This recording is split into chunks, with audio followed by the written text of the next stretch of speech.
Bonjour Président. Bonjour. Comment tu vas? Ça va, l'équipe de Diaspora Plus de Paris. Bienvenue à Paris. Merci beaucoup. C'est un plaisir pour nous. Le plaisir partagé.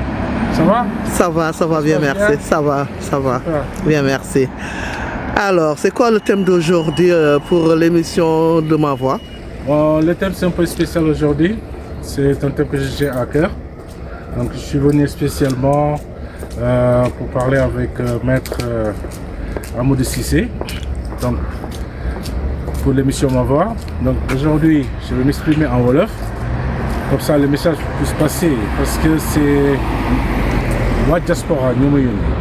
Ok. Parce que dañu am problème bu jafe-jafe bu métti. mooy ñi nga xam ne ni seen doom ñu juddoo ci dëkk bi nga xam ne ni foofu ñu dem di liggéey donc normalement dañu war a am nationalité sénégalaise d'office parce que seen papa sénégalais la seen yaay sénégalaise la mais ak problème yi nga xam ne ni actuellement moo am ci jafe-jafe yooyu nga xam ne ni ñoom dañuy am problème pour mën a am nationalité pour seen doom parce que nationalité bi c'est le droit nekkul un privilège c'est un droit donc loolu moo tax ma ñëw tey waxtaan ak maître Amadou mu ñëw faram fàcce ko leeral ko xool yan réforme la ñu mën a def pour que problème yooyu yëpp mën na saafara pour que Sénégal ak foo mënti ne ci àdduna bi bu sa doom juddoo ak la digitalisation bu am ci àdduna bi donc du waratu doon problème waratoo sax déplacé wu dem ba Sénégal même au niveau de l'ambassade tout devait être réglé et puis comme ça yow sa doom mën a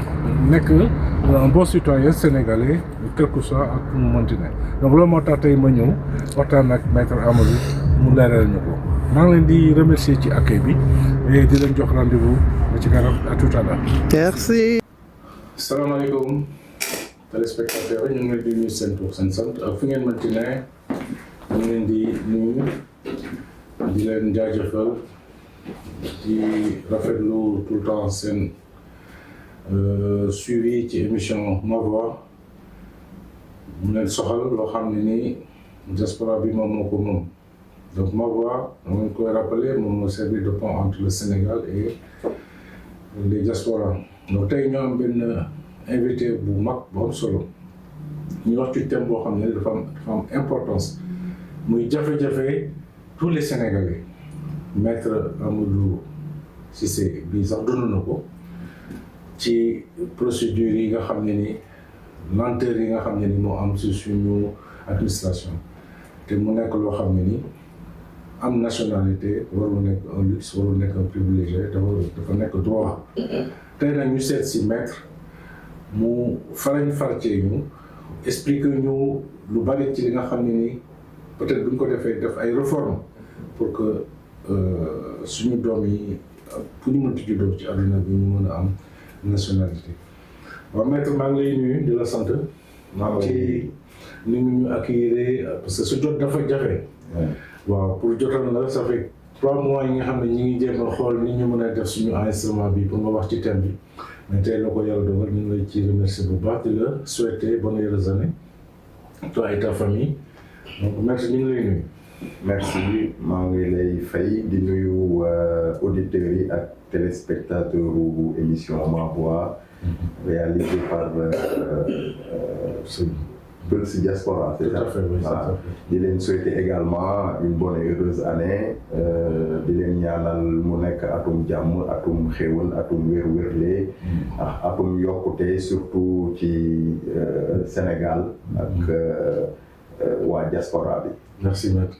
Avant ñu commencer émission bi maa ngi nuyu équipe Diaspora Pulse bu Paris ci accueil bu ñu ma réservé di ci nuyu Marie ak équipe am bi yëpp di leen remercier ci lu ñu def loo xam ne ni taxaw nañ ci liggéey bi pour njëriñu waa diaspora maître dañu bëgg nga wax ñu kan mooy maître Amadou Cissé. Amadou Cissé donc je suis originaire de Grand Mbao.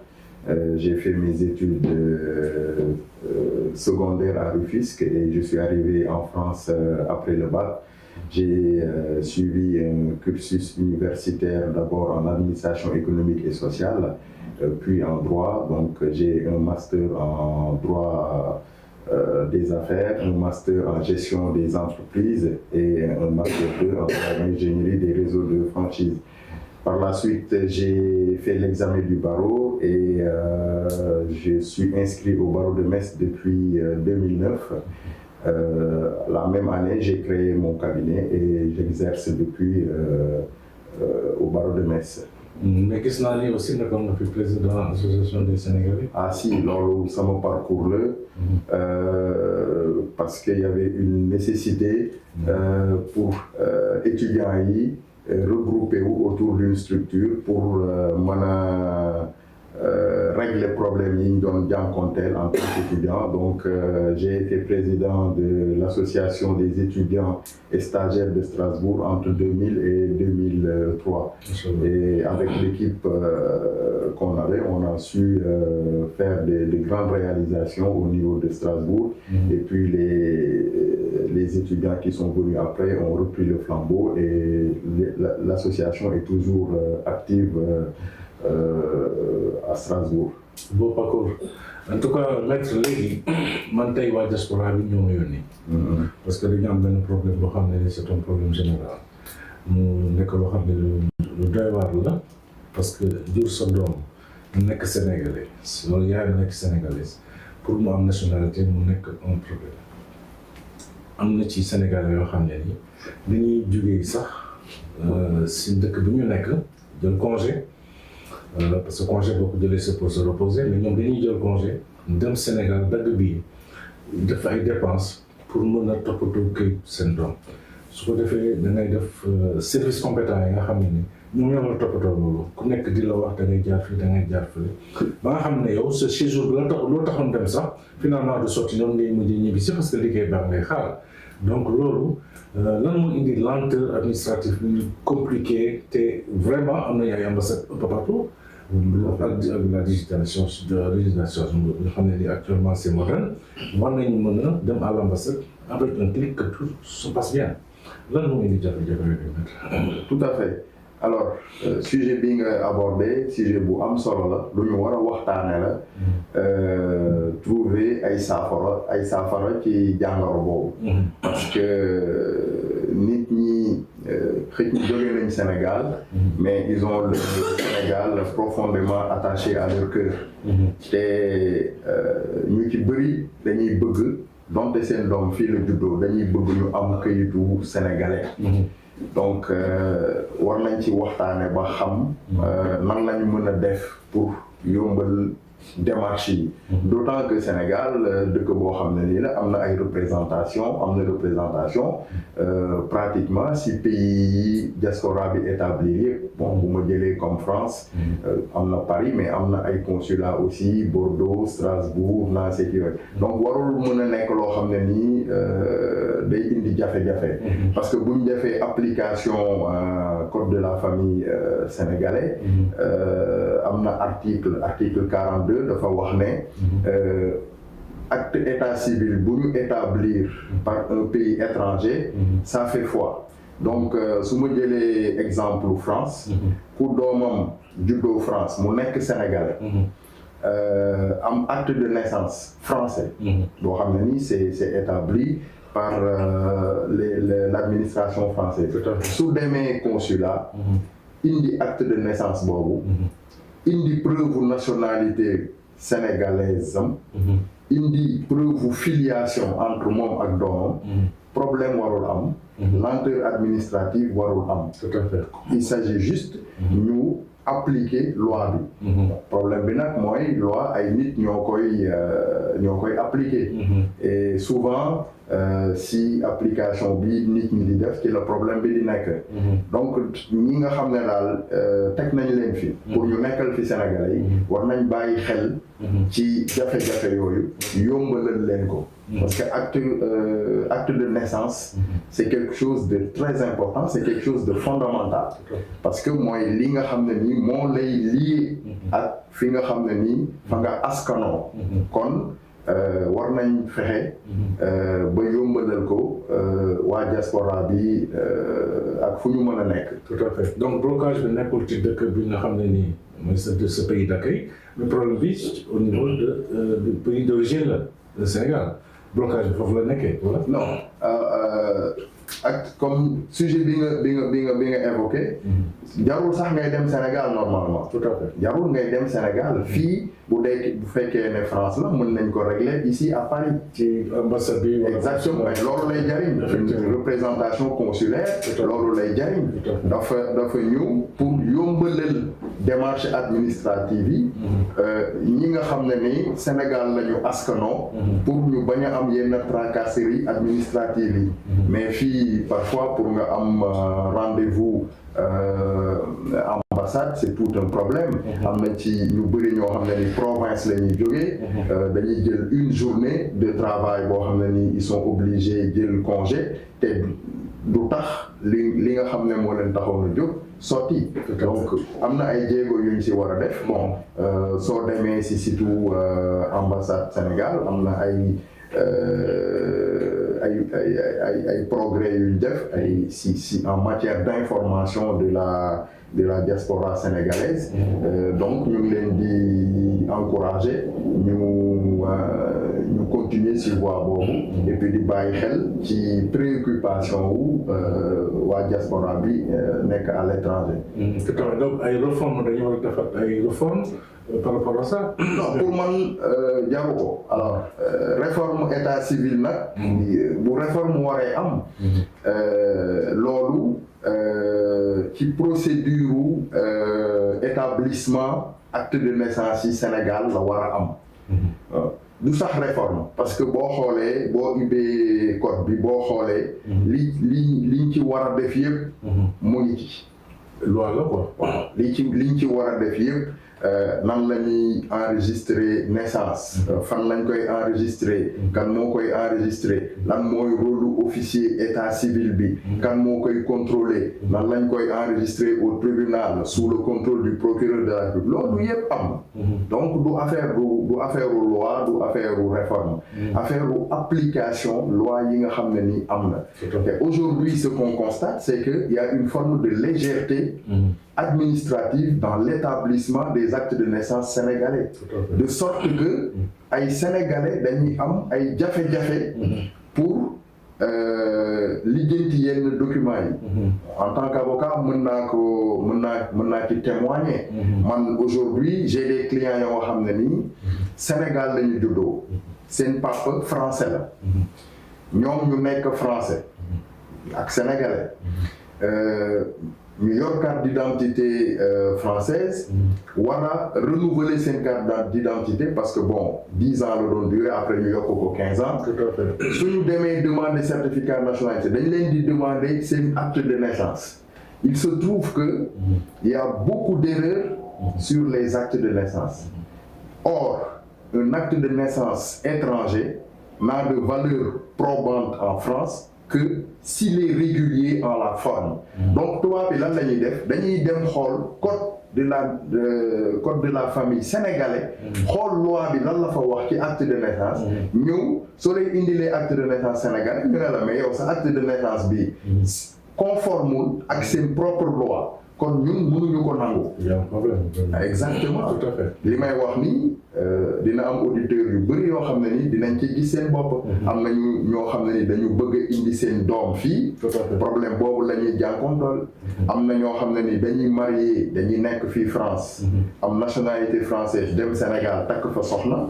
bëgg ko indi. procédure yi consulat. nekk loo xam ne nii moo raw safaax marwa.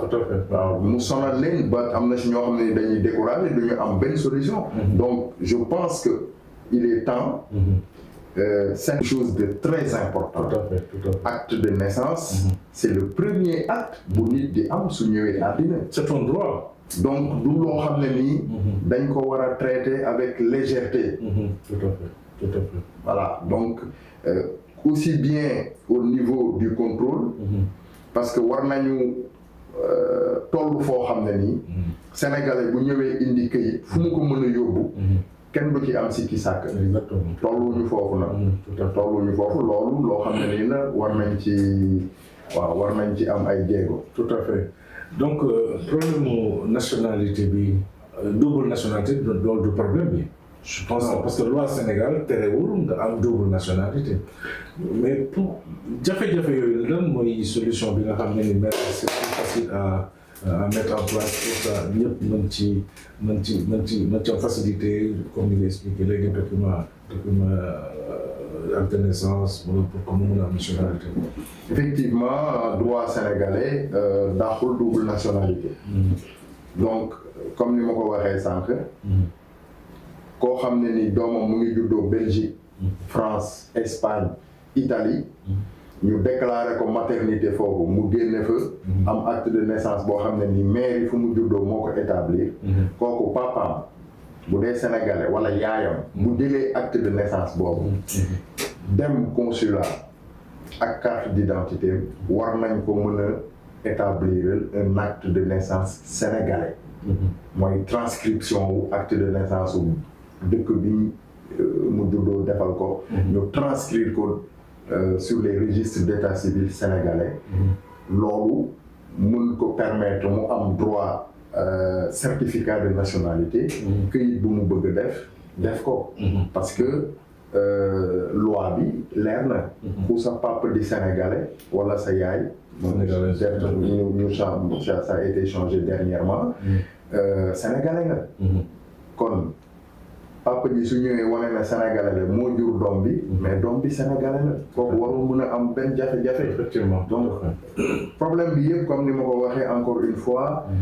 problème mu application la. problème mu application lii loi bi wax la. soxlawul ñuy voté benn loi. non soxla juste après oui là bon peut-être su laajee réforme bi day nekk dans l'application de la loi maanaam ñi nga xam ne nii ñoo jiite réew mi tey. toog xalaat yan jafe-jafe la Sénégalais yi di jànkonteel. ñu toog mettre en place ay procédures. pour yombalal leen ko. voilà foofu la solution bi nekk. voilà ñu yombalal leen ko ba nga xam ne nii. Sénégalais fu mu mën a nekk. war a am ay démarches administratives. day xam ne mën na nekk te du ci sonn. man voilà foofu la solution bi. mais maître ñu ngi lay remercier parce que tey leeral nga lépp leeral nga la lanterne expliqué nga Sénégalais yi nga xam ne yan mooy yoon bi bu gën a simple pour que ñëpp mën a am seen droit parce que comme ni ñu waxee du nekk un luxe. exactement nekkul un luxe nekkul document administratif nekkul un privilège mais dafa nekk un droit. exactement boo xam ne ni xale bi daf ko war a am. exactement tey lan nga ci dolli ci ak li ngay conseillé encore ci Sénégalais yi. bon li may conseillé mooy Sénégalais yi surtout ñi nekk ci biti. maanaam diaspora bi dañ def attention ci acte de naissance yi ñuy joxe. bu ñu leen ko laajee dans les administrations étrangères moo xam France la Belgique la ak yeneen dëkk. parce que tey tubaab yi loolu la ñu comprendre. am na ay africains yu bëri. damay jéggi sax Sénégal. ci seeni këyit lañ leen di coincé. waaw nee na comment ci dañuy juum ci tur yi. dañuy juum mën naa joxe benn exemple am naa benn ku ma jege doomam dafa juddu moom mu ngi France mais doomam bi mu juddoo frère am moo ko déclaré mais ci déclaration bi dañ def déclaration le père. moom bi mu demee di def demande. Consulat France bi nekk Sénégal ils se sont aperçus que la signature bi nekk ci déclaration de naissance bi ak moom signature bi nekk ci demande du benn. tout à fait. ñu bloqué dossier bi loolu du loi du leen ki nga xam ne nii mooy liggéey. moo war a def liggéeyam ñu def déclaré par son oncle. voilà tout à fait. pareil. am na ñoo xam ne ni dañ leen déclarer au-delà de 30 jours parce que bon la naissance doit être déclarée dans les 30 jours si je me trompe pas maximum 45 jours. Okay. Su délai bi dépassé mën nga déclarer dans l'année dafay nekk jugement wala. non dans l'année nous continuer déclarer mais en ce moment-là l'officier de l'état civil dafa war a préciser ci acte de naissance bi déclaration tardive. ok donc loolu bu ci amulee soo jëlee kayit boobu di ci lijjanti lenn par rapport ak état français duñ ko nangu. voilà acte de naissance bu amee problème en ce moment-là ki nga xam ne ni mooy parent xale bi dafa war a dem saisir le tribunal pour demander un jugement supplétif. Jugement supplétif boobu moom mooy ñëw régulariser li nga xam ne nii moo nekkoon irrégularité ci acte bi. Et c'est à partir de ce jugement-là qu'on va établir un nouvel acte de naissance. moo tax Sénégal ngay dégg ñu naan kii dafa def jugement. kii dafa def jugement. procédure boo xam ne nii la ça doit être encadré warul nekk loo xam ne nii parce que dañ ko doon gis da nga doon gis koo xam ne dafa bëgg tukki. bon comme ñu ngi doon le plus courant c'était les jours de foot. dafa voilà mu war a ñëw Europe wàññi atam. ñu defal ko jugement warul nekk loo xam ne nii dafa yomb acte de naissance dafa nekk loo xam ne nii c'est très important. c'est très important loolu mooy wane ku bokk ci réew mi ak ku fi bokkul. Et ça soulève un autre problème également c'est que ñu ngi constater Sénégal ay étrangers donc de la sous-région yu ñëw Sénégal ñu leen di jox ay acte de naissance au Sénégal. c'est très dangereux. c'est grave ñooñu di ci am ay këyit. bon fii en France am na ci ñoo xam ne dañ ci commettre ay infractions. Et ça baaxul parce que bon c'est pas pour tiitaru wala ñu bante. Sénégalais yi voilà Sénégalais yi en général ñi nekk ci diaspora bi ñu ràññee lañ ci respect loi wu dëkk bi nekk. ñu ràññee lañ ci njub. ñu ràññee lañ ci liggéey. donc nañ def attention. bañ a jël li nga xam ne nii bokk na ci suñuy valeur ñun yoo xam ne nii reconnaître nañ ko ñu koy pasaree pour ay histoire de xaalis yu ñàkk fayda. Il faut que officier état civil yi comme son nom ni ay officier lañu ñu fi nekkal état bi ñu xam ne li ñuy liggéey du loo xam ne nii dafa woyof.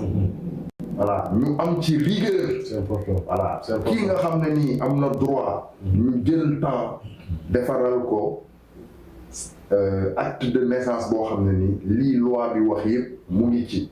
ki nga xam ne nii amul droit bu ñu ko jox. parce que comme ni ma ko waxee acte de naissance mooy li nga xam ne nii moom ngay njëkk am comme këyit soo ñëwee ci àddina donc du loo xam ne nii dañ ko war a du ay caaxaan exactement. tout à fait en tout cas maître moom leeral nañu vraiment yoon bi leeral nañu lépp je pense que téléspectateurs yi yéen ñëpp di ngeen ci jàng jëriñu ci donc maître lan ngay tàggatoo parce que li ci presque xëy na incha allah. waaw xanaa di jaajëfal seen auditeurs yi ak téléspectateurs yi di leen jaajëfal aussi ci initiative bi. parce que jël seen temps. def émission pour xool thème. ak problème yi nga xam ne ni intéressé na Sénégalais yi ak diaspora bi. ngeen di jël seen temps seen xaalis. pour ñoom. duñ def lu leen. jaajëfal leen. merci ñaanal leen succès ci initiative bi. di remercier aussi ñi nga xam ne ñoo leen ñi leen xam ne ñoo leen di suivre. et puis di ñaan yàlla daal ngeen am véritablement succès ci initiative bi ngeen jël. merci maître ñun tam ñu ngi lay gërëm bu baax au nom de toute l'équipe de Diaspora Pulse. donc xam naa ni jafe-jafe yi nekk ci diaspora bi bari na xam naa dinañ ñëwaat ci yow ci yeneen thème yoo xam ne ni diaspora bi ñu ngi koy rencontrer comme ça nga defal ñu ci ay leeral. di remercier aussi sa disponibilité comme ni ma la ko waxee tout à l'heure di remercier toute ta famille di leen ci profité di leen ci souhaiter bonne heureuse année di ñaan yàlla suñu borom bi nga xam ne ni yow sa métier bi nit ci inspiré wu ci xale yi inspiré wu ci pour ëllëg ñu mën a taxawu défendre le Sénégalais fu ñu mënti ne donc merci ñu ngi ci remercier bu baax a baax di joxe rendez-vous prochaine fois pour ñu gën a waxtaan ci yeneen thèmes yoo xam ne nii c'est pour l'intérêt des Sénégalais. Donc aujourd'hui c'était ma voix ñu woon seet si maître Amadou Cissé mu waxtaan ak ñun waxtaan ak adduna bi yëpp donc loolu yëpp jàngal la ku ci nekk war na mën a la jëriñ donc di joxe rendez-vous prochaine émission avec ma voix ci beneen thème di ci profité di nuyu équipe bi ma àndaloon ci liggéey bi pour que ngeen ñëpp ngeen mën a jot ci li nga xam ne ni moom mooy message bu maître Amadou Cissé jox kon di leen di jox prochaine rendez-vous ak très bientôt incha allah merci beaucoup avec ma voix.